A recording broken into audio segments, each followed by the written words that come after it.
Welcome to the In the Clinic podcast with Rob. If you are currently watching this and you want to learn more about how medicine has changed in the last 100 years, and based on knowing this, you will be able to live to be 100. If that is what you want, then this is the podcast for you. And when I'm talking about living to be 100, I'm not talking about the decrepit, broke down, you can't move, you don't know where you are, your mind is gone. I'm not talking about that. I'm talking about living to be 100 so that you can have the ultimate mobility, strength, you have a cognitive mind, you can do everything you want when you want to without limitations. That is what we're talking about. So understanding the evolution of medicine will get you there today. So let's go. So what I'm going to talk about today really relates to our wellness discovery visits. We've currently added into our clinic a wellness discovery visit. And if people don't know our clinic, we are started as a physical therapy clinic that does therapy, occupational therapy, massage therapy, physical therapy. But we've branched out to where we started doing personal training, mainly because our clients wanted to keep working with us. But from that, we learned that we had to solve multiple problems for individuals that needed it. So we started branching into nutrition, and we got a functional nutritionist. We started breaking into different supplements that augment our health. We started looking at hormones. We started looking at blood work. We started looking at genes and how your gene expression will affect your wellness.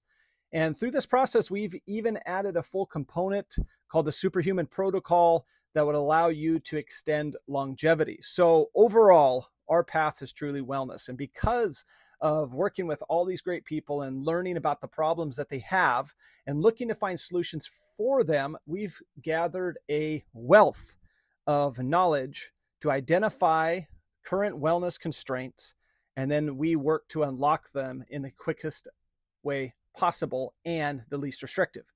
So we've developed these wellness discovery visits solely so that we have time to sit in front of an individual. We can review everything from their past medical history, their current symptoms they're having related to anything. Could be anything from anxiety to high blood pressure to their knee hurts to they can't sleep at night. And we look at all these symptoms and we bring them together and decide, okay, what two variables, if we change, will give you the greatest chance to live to be 100 with a great health span. And when I mean health span, I'm not talking about we lived from 0 to 100, but the last 10 years were miserable and we couldn't see and all of our organs broke down and we couldn't walk and we had a full-time caregiver. I'm not talking about that. That is lifespan. How long did you live? I'm talking about health span. And this is a term that's becoming more frequently talked about in the biohack longevity space. And health span is your quality of life that you can live the way that you want to for as long as you want to. So we want to extend health span. So today's topic really goes over what we're trying to do here and how that relates to medicine and the evolution of medicine. And based on this, will truly give you the best chance to progress to live to be 100 in the future. So let's break this down. When we're looking at wellness at this point, we go ahead and bring these individuals in to review their symptoms solely because we know that there's three forms of wellness. This has been an evolution over the last 100 plus years. So Medicine 1.0. Medicine 1.0 was really our first experience with trying to figure out medicine all. It is really the early human history time frame, early 20th century. And Medicine 1.0 really represents that earliest form of medical practice. It was largely based on empirical observation and traditional remedies, and it was passed down from generation to generation. So this medical understanding was really rudimentary, and the treatments were really often based on trial and error. And on top of that, the physicians in this era relied heavily on just anecdotal evidence and their basic observations. They lacked any scientific tools and methodologies that we currently take for granted today. And this makes their practice really highly variable and often ineffective. So the impact overall was, while it was limited in its effectiveness, Medicine 1.0 really laid the groundwork for future medical advancements. And this really established the importance of observation and experience in treating illnesses. So think of medicine 1.0 as where we really first started understanding germ theory. We understand that we should probably wash our hands and that we might even need to sterilize our equipment when we are going to perform an operation. So that's medicine 1.0. Now, medicine 2.0 started to develop in the early 20th century. And this goes from 2.0 is from that early 20th century all the way to now. And medicine 2.0 is really characterized by the rise of evidence-based medicine. And this stage really marks a significant shift towards standardized treatments, scientific research, and really the development of pharmaceuticals. It brought about major advancements in the treatment of a lot of chronic conditions. So the approach with medicine 2.0 really focuses on diagnosing and treating diseases. And it's used by establishing certain protocols or medications to allow us to attack a disorder. So this approach is largely reactive. It addresses symptoms. It looks at conditions that can arise and ones that often are one-size-fits-all mentality so that it's for a mass amount of people.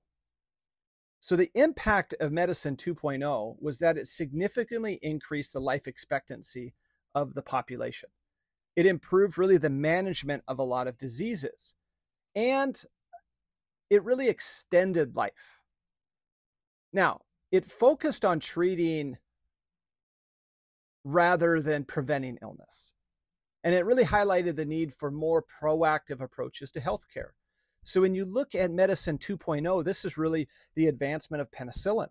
This was the advancement of pharmaceuticals. This was the advancement of surgery. This was the advancement of understanding disorders from a pathology standpoint, and then finding pharmaceuticals or treatments to correct the pathology or at least mitigate the pathology. And this is where we get to medicine 3.0. And this is really starting to emerge now in the 21st century. Medicine 3.0 is really the next step in healthcare.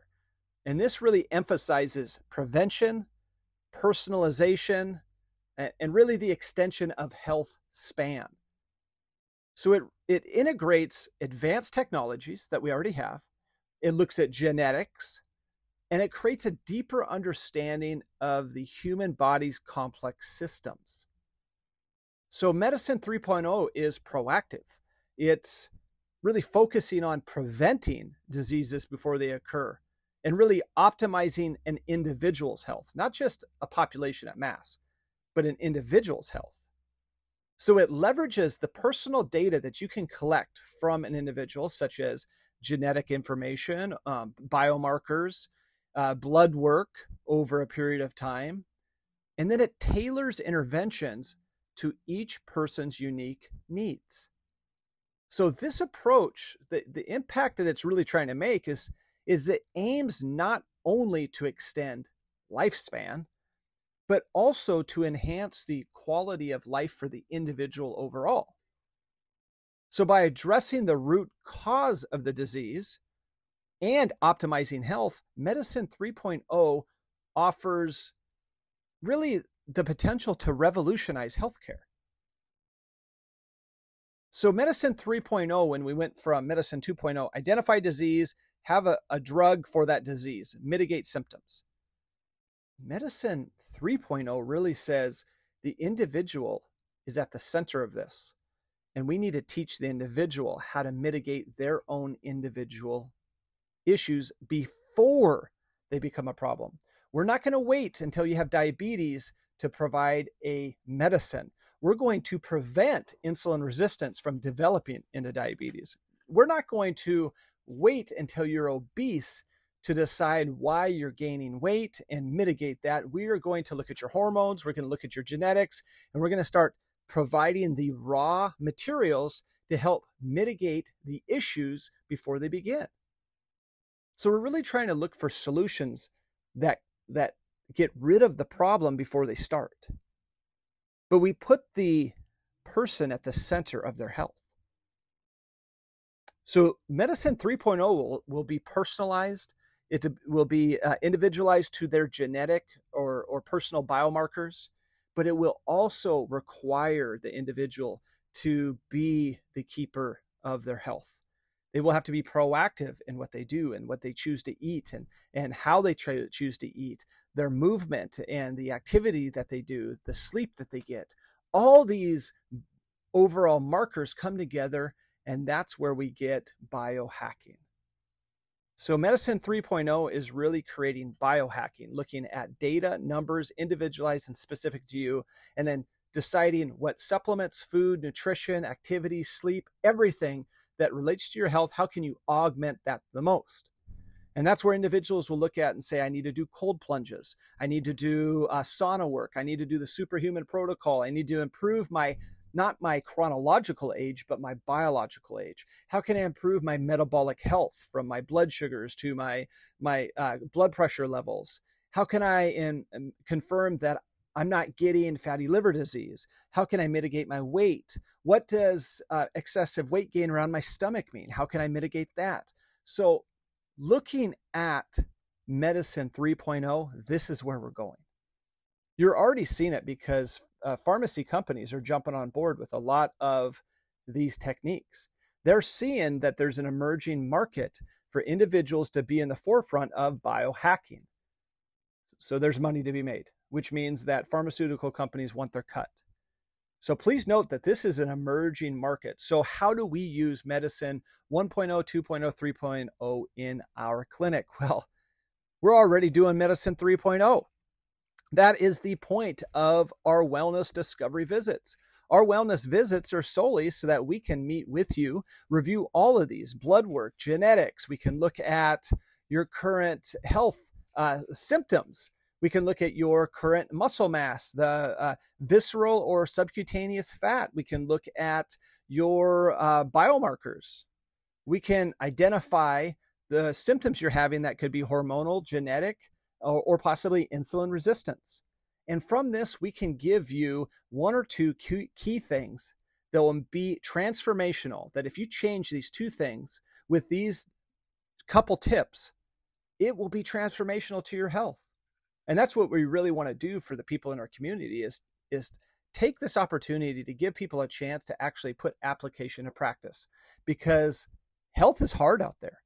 We have a wealth of ability to get in and access healthcare. We can get MRIs, we can get CAT scans, we can get all sorts of pharmaceuticals. I mean, if you have any symptom, high blood pressure, there's a pill for that. High cholesterol, there's a pill for that. You've got a heart problem, there's a pill for that. There's multiple pills for that. If you got erectile dysfunction, there's a pill for that. We got a pill for everything.